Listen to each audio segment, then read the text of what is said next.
So guys, dito tayo bibili tayo ng part ng baboy o kaya spare ribs, no?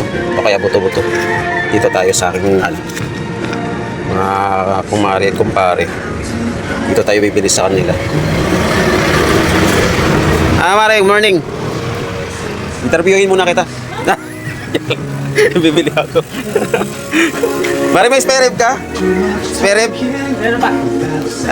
200 nga lang, pre. Lahat? 200.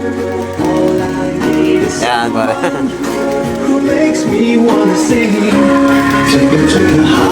Yan, mga kabady. Sa part na ito, mga kabady, mag voice over muna ako kasi may nagpapatugtog ng music. Mahirap na, baka mapalo po tayo. Masakit po yun, mga kabady, pag napalo tayo ni Lulumets. Balik tayo dito sa aking bibilin, mga kabady ko. Bala ko pala bumili dito ng spare ribs para lulutuin ngayong araw. Meron po kasi tayo yung bisita na darating, mga kabady ko. Kaya bala ko dito ipasigang na lang para ito ang maging ulam nila mamaya. Ang tiyahin ko pala magluluto nito mamaya, mga kabady. At isa lang din ako kakain mamaya. Hahaha. Sa pagbili po natin, napa-order din po natin sila ng paminta. Paminta! Oh, tara!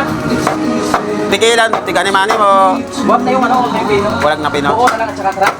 Buo, crack. At saka durog. Durog. Sige. Yung dahon. Dahon. Asin. Asin. Ilang asin? Sa 5? Tsaka yung ano. Yung saging puso. Saging. Dahon saging. Dahon saging. Bulak saging. Sige. Ay, sorry. Natin ko na lang dito mamaya. Sige. Salamat.